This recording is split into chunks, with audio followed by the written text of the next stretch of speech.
गुरु तोरे मंगल पंथीला सादा जनेऊ और कंठीला। गुरु तोरे मंगल पंथीला सादा जनेऊ और कंठीला।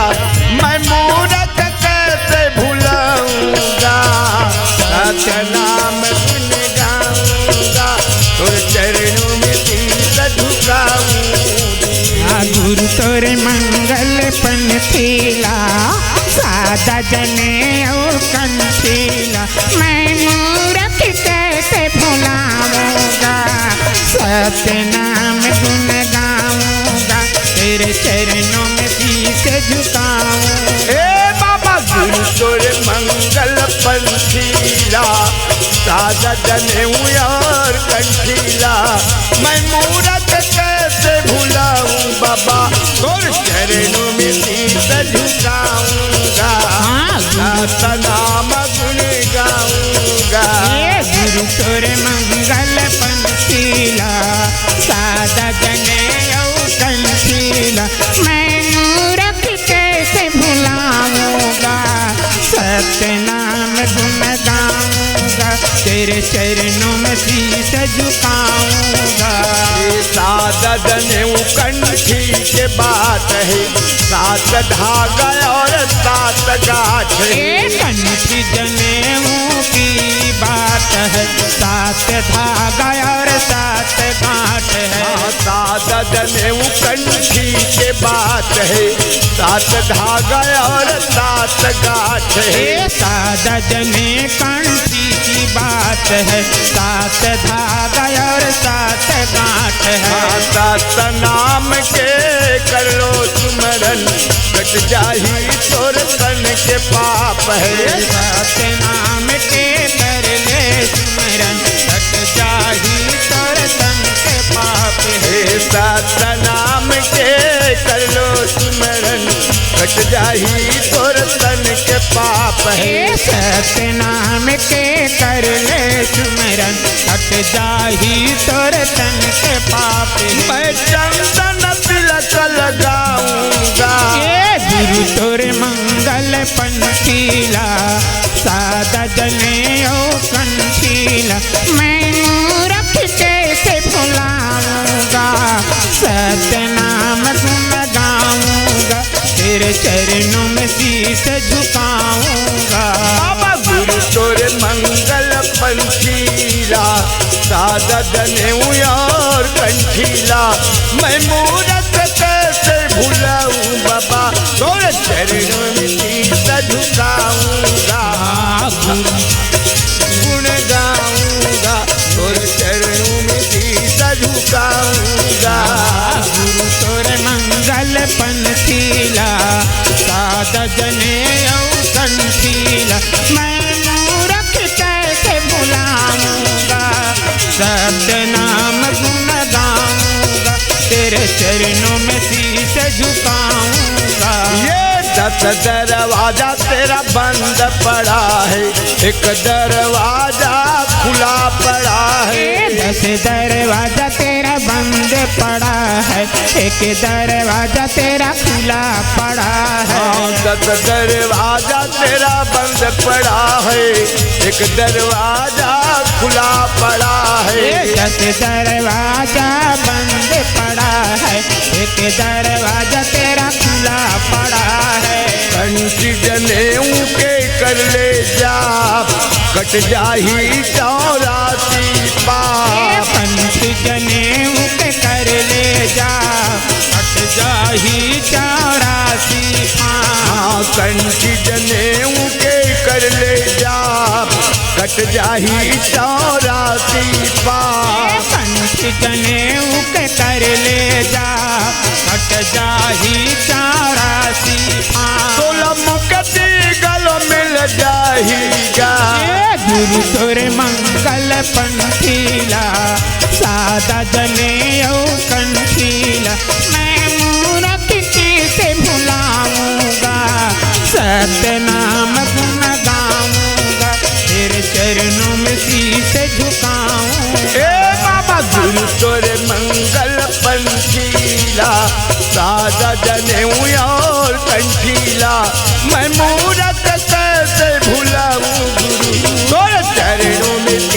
झुकाऊंगा, सतनाम गुण गाऊंगा। गुरु तोर मंगल पंखीला, सादा जनेऊ कंठीला, मैं मूरख कैसे भुलाऊंगा, सतनाम गुण गाऊंगा, तेरे चरणों में शीश झुकाऊंगा।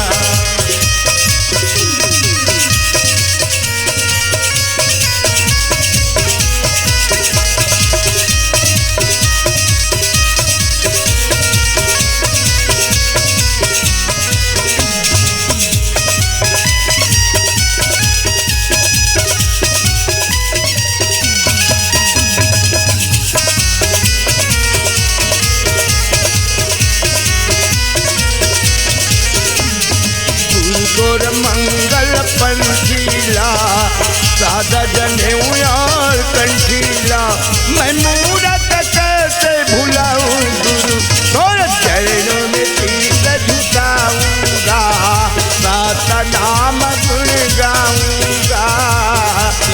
गुरु तोर मंगल पंखीला, सादा जनेऊ कंठीला, मैं मूरख कैसे भुलाऊंगा, सतनाम गुण गाऊंगा, तेरे चरणों में शीश झुकाऊंगा। सतनाम गुण गाऊंगी, चरणों में शीश झुकाऊंगी, सतनाम गुण गाऊंगी, चरणों में शीश झुकाऊंगी। बोलो सतनाम पुरख की जय। माय अमरोतिन पिता महागुदास रहतो, वही खेत में जो ढेलवानी रचने गए थे वहीं पर भजन कीर्तन शुरू हो गया। गुरु के भजन कीर्तन करते हुए आने लगा, गुरु तोर मंगल पंखीला, सादा जनेऊ कंठीला, मैं मूरख कैसे भुलाऊं बाबा, तोर चरणों में शीश झुकाऊं, तोर दिन रात भजन बनाऊं। सादा जनेऊ कंठी के बात है, 7 गांठ और 7 धागा है, सत्य नाम के सुनरद कर लो, कट जाहिए तन के पाप है, मैं चंदन तिलक लगाऊंगा, गुरु तोर मंगल पंखीला और सादा जनेऊ कंठीला, मैं मूरख कैसे भुलाऊं बाबा, तोर चरणों में शीश झुकाऊं। 10 दरवाजा तेरा बंद पड़ा है, एक दरवाजा खुला पड़ा है, कंठी जनेऊ के कर ले जाप, कट जाही 84 पाप, तोला मुक्ति घलो मिल जाहीगा, गुरु तोर मंगल पंखीला और सादा जनेऊ कंठीला, मैं मूरख कैसे भुलाऊं बाबा, तोर चरणों में शीश झुकाऊं, तोर दिन रात गुण मैं गाऊं। इस प्रकार नर नारी माता अमरोतिन पिता महागुदास जी अपने भवन में आ गए। इधर बाबा ज्ञानीपुर सतदेव जी सतलोक में चले गए। बाबा पूछते हैं, ज्ञानी पुरुष मैंने तेरे को मृत लोक में भेजे हैं, क्या हाल चाल? मृत लोक के हाल सुनाओ और साच साच बेटा मोही बताओ। क्या बतलाऊं पिताजी? हर मनुष्य पाप में तुला हुआ है, ईर्ष्या देश कर रहे हैं, जीव हत्या कर रहे हैं, दारू गांजा बीड़ी तमाकू इत्यादि पी रहे हैं, लेकिन गिरौदपुरी के रहने वाला महंगू पिता जिसके नारी के नाम अमरोतिन, कितनों कितनों मैं उनके परीक्षा लिया, यहाँ तक स्वर्ण का पात्र दे दिया, लोभ नहीं किया, उनको पृथ्वी में गड़ा दिया। इस प्रकार मैं उसको वरदान देकर आ गया हूँ। क्या वरदान दिया हूँ? तुम्हारे गोद में पुत्र बन करके आऊंगा और तेरे दुख को हरण करूंगा। इस प्रकार कहा, जाओ बेटा माता अमरोतिन पिता महंगू के गोद में जन्म ले लेना और दुखिया के दुख दूर करना और संसार में भटके हुए राही को, भटके हुए हंसा को सतलोक में भेज देना। जो आज्ञा पिताजी ऐसा कहा। बाबा ज्ञानीपुर सतदेव जी माता अमरोतिन के गर्भ में आकर प्रवेश हो गया। बोलो सतनाम बाबा की जय। दिन दिन गर्भ बढ़ने लगा। 1 2 3 4 5 महीना के छाया हो गए। गोरी गोरी बदन माता जी के पीली पीली दिखे लगे। दोनों नर नारी पलंग में सोए और माता जी को स्वप्न होए हैं। क्या सपना देखते हैं?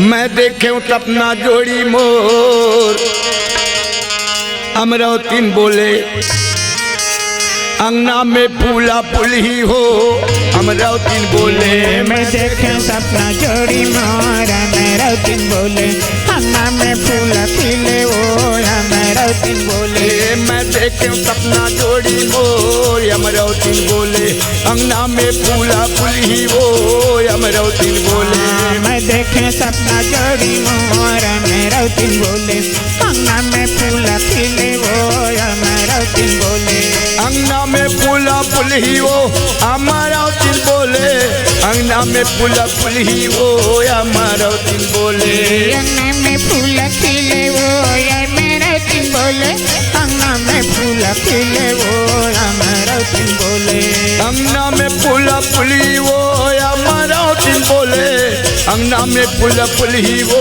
अमरावती बोले अंगना में फूल खिले वो अमरावती बोले अंगना में फूल खिले वो अमरावती बोले मैं देखे सपना जोड़ी मोर अमरावती बोले अंगना में फूला फूल ही वो अमरावती बोले मैं देखे सपना जोड़ी मोर अमरावती बोले अंगना में फूल खिले वो अमरावती बोले ये कधन साधु गुरु अंगना में आए अंगना में आए एक छन जोगी बाबा अंगना में आए हैं अंगना में आए ये कधन साधु बाबा अंगना में आए अंगना में आए एक छन जोगी बाबा अंगना में आए हैं अंगना में आए ये आमक प्रसाद मोरे होली में धराए होली में धराए के प्रसाद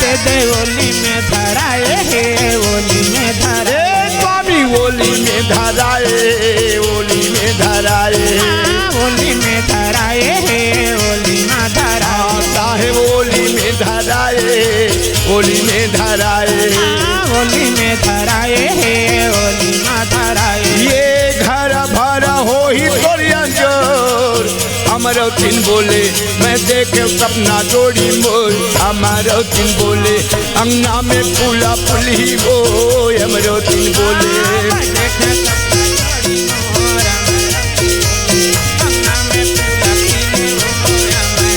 बोले मैं देखे सपना जोड़ी मोर अमरावती बोले अंगना में फूला फूल ही वो अमरावती बोले मैं देखे सपना जोड़ी मोर अमरावती बोले अंगना में फूल खिले वो अमरावती बोले ये बेटा तोरे हो ही दाई सत्य के पुजारी वो सत्य के पुजारी बेटा तोरे हो ही दाई सत्य के पुजारी वो सत्य के पुजारी मैया बेटा तोरा हो ही दाई सत्य के पुजारी वो सत्य के पुजारी ये बेटा तोरे हो ही दाई सत्य के पुजारी वो सत्य के पुजारी ये सत्य कर दीपक जलाही दिन राति वो जलाही दिन राति ये सत्य कर दीपक जलाही दिन राति वो जलाही दिन राति जलाही दिन राति वो जलाही दिन राति जलाही दिन राति वो जलाही दिन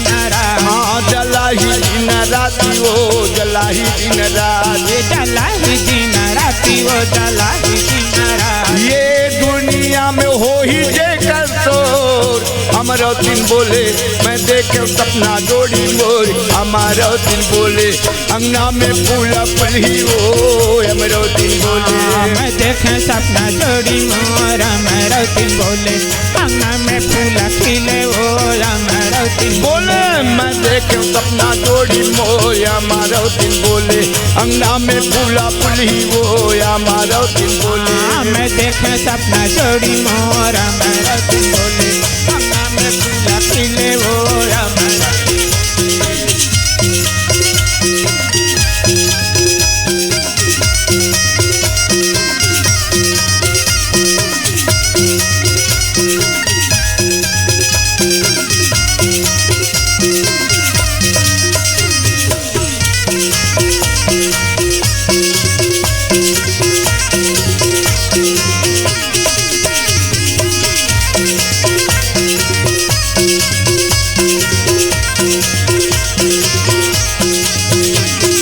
देखे सपना जोड़ी वो या मारो दिन बोले अंगना में फूला पुली वो या मारो दिन बोले देखे सपना जोड़ी मोरा मारो दिन बोले अंगना में फूला खिले वो या मारो दिन बोले। बोलो सतनाम पुरुष की जय, परम पिता गुरु घासी बाबा की जय। हे मेरे महामानव, मनुष्य रूप धारण किए हुए माता मरोतीन अपने पति को जगाते हैं 12 बजे रात के पूर्व। स्वामी, हमारे अंगना में झान मृदंग तबला पेटी इत्यादि बज, लेकिन हाँ। एक साधु बाबा आके नाचा थे महाराज। नाचा थे? हाँ, अंगना में नाचा थे और मोला जगा है महाराज। हाँ। मैं देखो सपना जोड़ी मोर अमरौतीन बोले अंगना में पुल पुल ही वो अमरौतीन बोले। एक जन साधु बाबा अंगना में आए हैं, आमा के प्रसाद मोर ओली में धराए है, घर भर होई मोर अंजोर अमरौतीन बोले। मैं देखो सपना जोड़ी मोर अमरौतीन बोले। दाई बेटा तोर हो ही दाई सत के पुजारी और सत कर दीपक का जला ही दिन राती दुनिया में हो ही जेकर तोर अमरौतीन बोले। मैं देखो सपना जोड़ी मोर अमरौतीन बोले। बोलो सतनाम बाबा की जय। इस प्रकार महंगू बाबा को जगा कर कहते जाइए महाराज हमारे अंगना को देखिए, साधु बाबा नाच रहे हैं, अलग जगा रहे हैं। अपने बाई का कहना मान कर कहते अमरौतीन कैसे काम करके आ रहा हूँ, एक तो नींद में सो रहा हूँ, जत के बेर पाथा तत के बेर मोल जगा था सपना सपना हतना कुछ भी नहीं बगते, कोई साधु संत नहीं आए, चल सो जा। मांगू बाबा अमरौतीन को सुझाव देते हैं, शांति करते हैं। माता अमरौतीन पिता मांगू दास सो गया। बोलो सतनाम बाबा की जय। दिन प्रतिदिन गड़बड़ बढ़ने लगा। 1 माह से 2 3 4 5 महीना 5 6 7 8 9 10 माह के छाया लगा। हाँ हाँ 10 महीना के छाया गा मोरे माता लगा आदि नया जे लगन लागे नारी। ये 10 महीना के छाया गा मोरे दाई लगा माता अमरौतीन लगन लागे नारी। मोरे आजे भैया गावे में आनंद छाए नारी। नर नारी भैया माता के जय जय गाए नारी।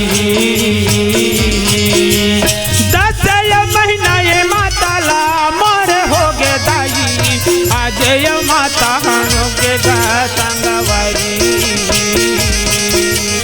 10 महीना ते छाएगा या पे लगे दाई गोरी गोरी बदन दिखेगा संगवारी। का बतावा भैया गुरु के महीना महाने है संगवारी। का बतावा दाई गुरु के महीना महाने है संगवारी। पेड़ लगा ले बबूर के अमवा कैसे हो बेटी न बेटा नसीब के नाजी। पेड़ लगा ले बबूर के अमवा कैसे हो बेटी न बेटा नसीब के नारी। जेकर बड़े लीलार बेटी न बेटा नसीब के नारी। जेकर बड़े लीलार बेटी न बेटा नसीब के नारी। कागज होती ते फट जाती कलम होती दाई विधि के लिखा नहीं काटे संगवारी। कागज होती ते फट जाती कलम होती दाई विधि के लिखा नहीं काटे संगवारी। का बतावा भैया गुरु के महिमा महान है संगवारी। का बतावा दीदी गुरु के महिमा महान है संगवारी। कर्मा में लिखे जो याद गाया पूरत भैया सुंदर गर्भ में आवते नारी।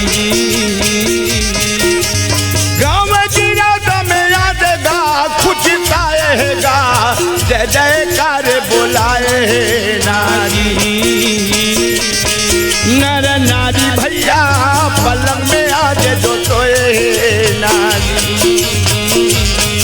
12 बजे रात के पूर्वजों माता आज गाना गाँव के नर नारी देखते आना सबो देख के खुशी गाय मनावते 10 महीना के छाया लगे भाई दामन जब फूलेगा बरसावे भैया गुरुल देख के आनंद मनावते का बतावा भैया गुरु के महिमा महाने है संगवारी का बतावा दाई गुरु के महिमा महाने है संगवारी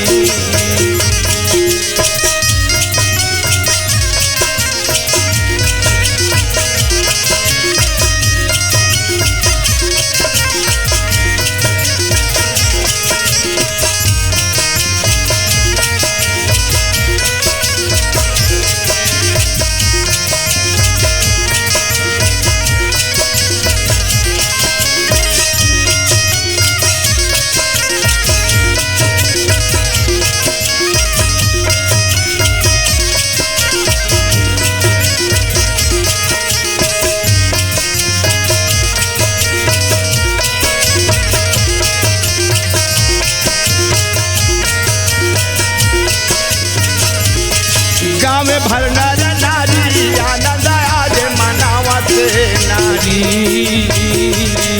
एक दिन उन्होंने गाय एक दिन जरूर बढ़ता होई नारी का बतावा भैया गुरु के महिमा महाने है संगवारी का बतावा दाई गुरु के महिमा महाने है संगवारी बोलो सतनाम पुरष की जय। माया अमरौतीन को 5 महीना से 6, 7, 8, 9, 10 माह के छाया लग गया। गाँव भर के नर नारी गिरौदपुरी के आनंद में छा गया। धनपुर बल के भाई लिखा कर्म में जो है विधाता मिटाने वाला कोई नहीं। जिन कर्म में लिखा है ना वो कभी मिट नहीं सकता। होनी हो तो होएगी, हो नहार तो रामचंद्र बन गमन किया और सुखिया चत दुख होए। लिखा कर्म में जो है विधाता मिटाने वाला कोई नहीं। जिन किस्मत में लिखा है वो कभी कट नहीं सकता। माता अमरौती आनंद के साथ 10वें मास के छाया लगे है। आज कौन दिन है भाई? सोमवार।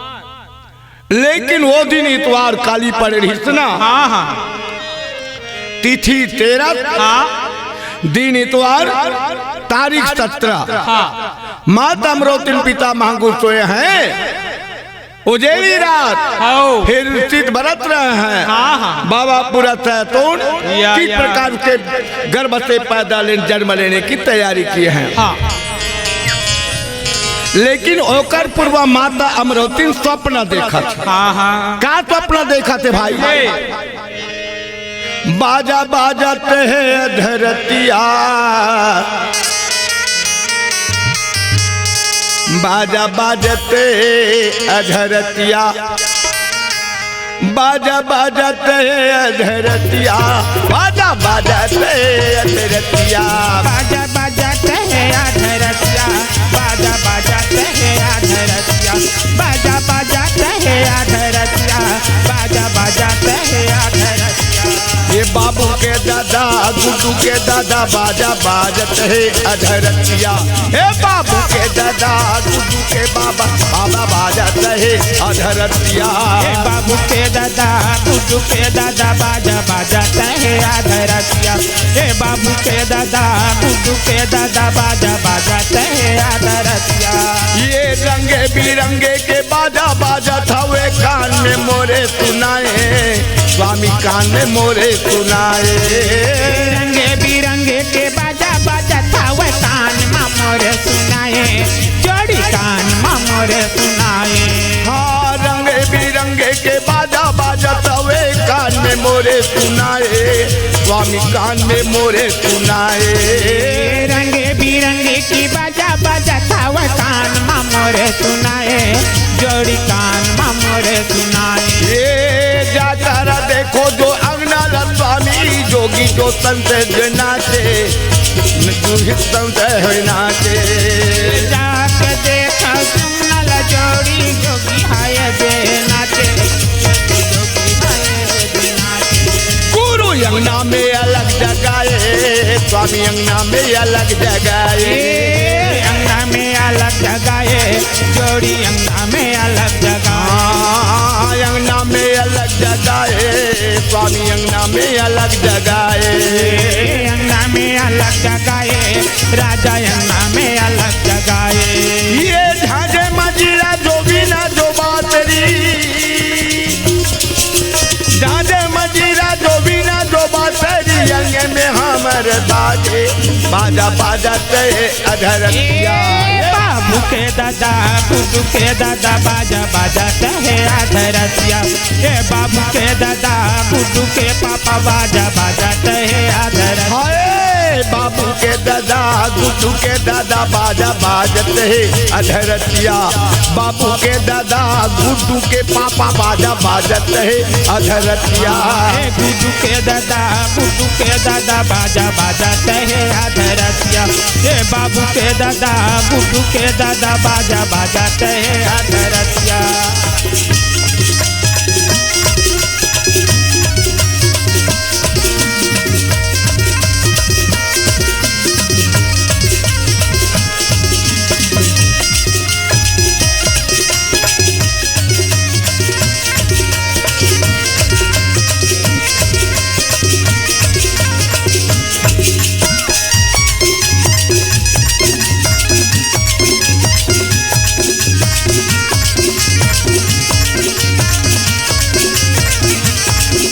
बाबू के दादा गुड्डू के दादा बाजा बाजते अधरतिया।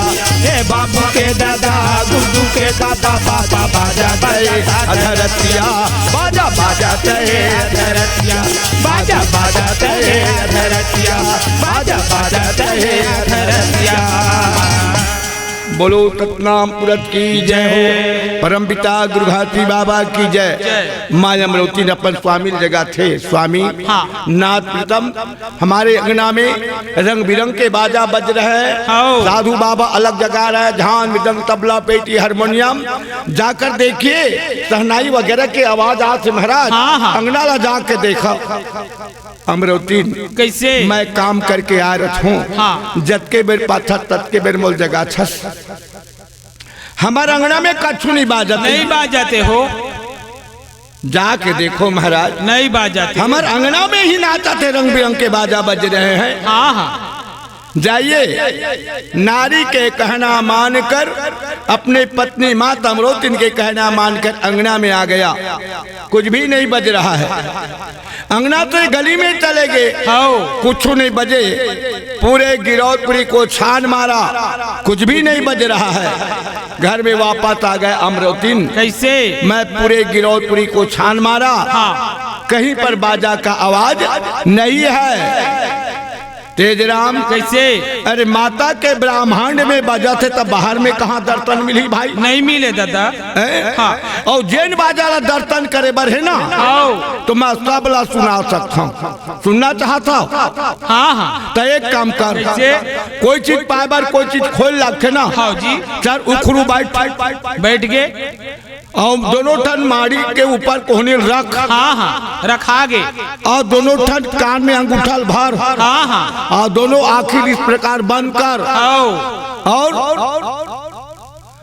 एक आसन बैठ करके उस गुरु के ध्यान लगाओ।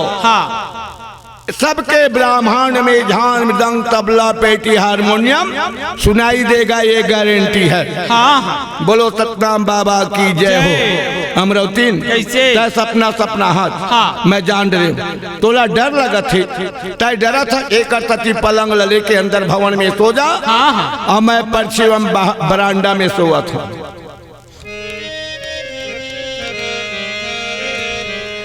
अमरवती न माता गा सोचन लागे भाई। अमरवती न माता गा अंगना लाया रे भाई।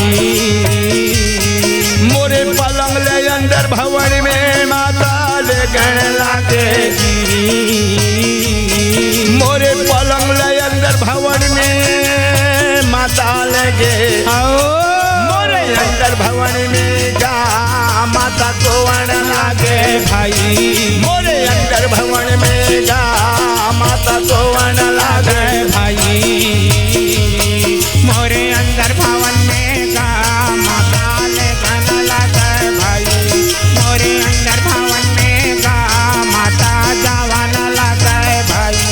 मोरे परछी बरांडा में बाबा महंगू डाते, मोरे परछी बरांडा में गा महंगू बाबा सोगे, मोरे दोनों के नींदेगा घोर पड़न लागे, मोरे दोनों के नींदेगा पड़न लागे।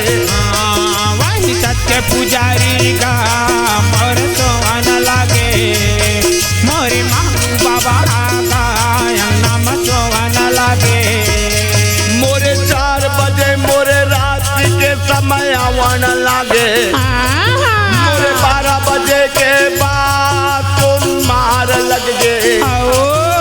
13 से 14 का तारीख 18 बन गए, मोरे 18 तारीख दिन लगन लागे। मोरे आगे देगा तम बीतन लागे, वही माता अमरावती का समय बीतत हवे। मोरे दुनिया के मालिक तारण हार मोरे आए के समय, मोरे मुक्ति के दाता माता अमरावती के गर्भ से कटो ये दे मोरे पृथ्वी में आए के का समय जो आवे, सब देवता मन आनंद गा मनावन लागे। वही चारों दिशा का प्रकाश फैलाते, वही चारों दिशा का उजाला होते।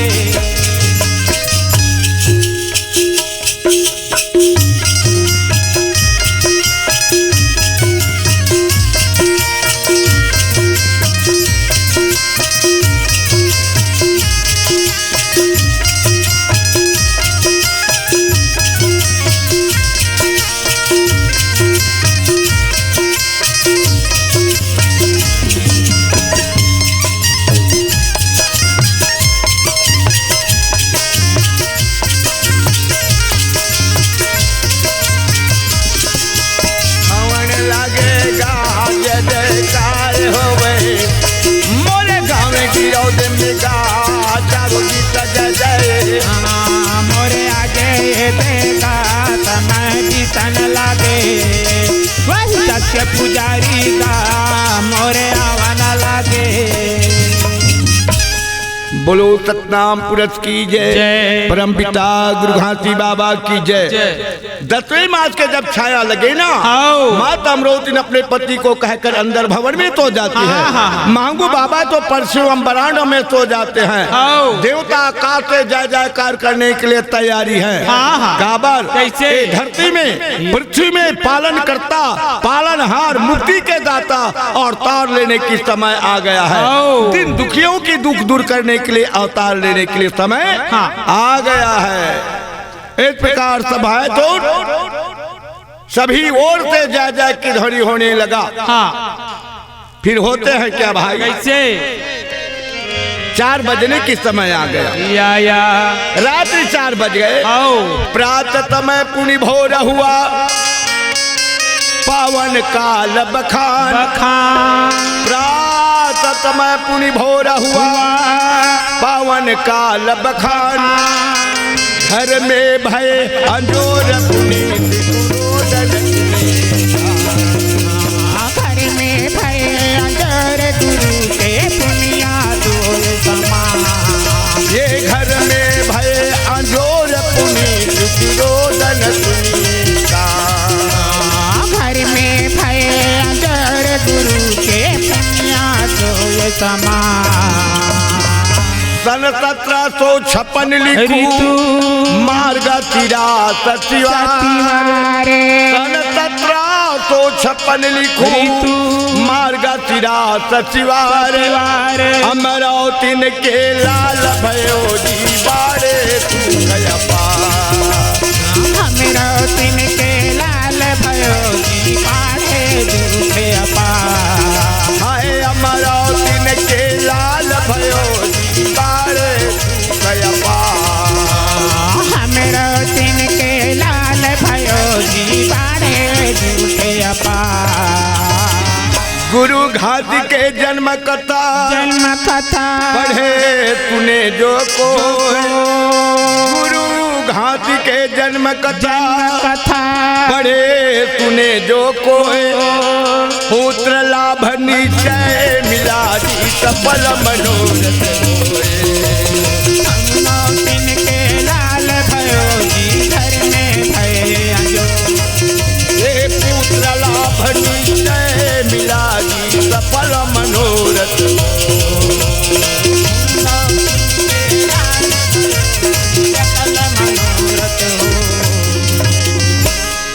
बोलो सतनाम पुरष की जय। प्रातः समय पुनि भोर हुआ पावन काल बखान।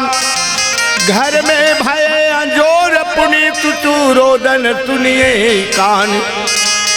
सन 1756 लिखू मार्ग तिरार। अमरावती के लाल भयो बाढ़े सुख अपार। गुरु घाट के जन्म कथा पढ़े तूने जो को।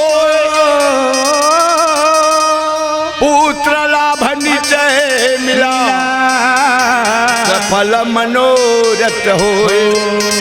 पुत्र लाभ निश्चय मिला सफल मनोरथ हो। चारों दिशा प्रकाश से प्रकाशित हो गया। माँ घोर निद्रा में सोहे। गुरु बाबा जन्म लेके एहो रोहे। मांगू बाबा कथे काकर घर ले कहो हे। देवता आकाश से दुमदुमी बाजा बजा कर फूल के वर्षा किया। चारों दिशा जय जयकार होने लगा। बोलो सतनाम पुरष की जय।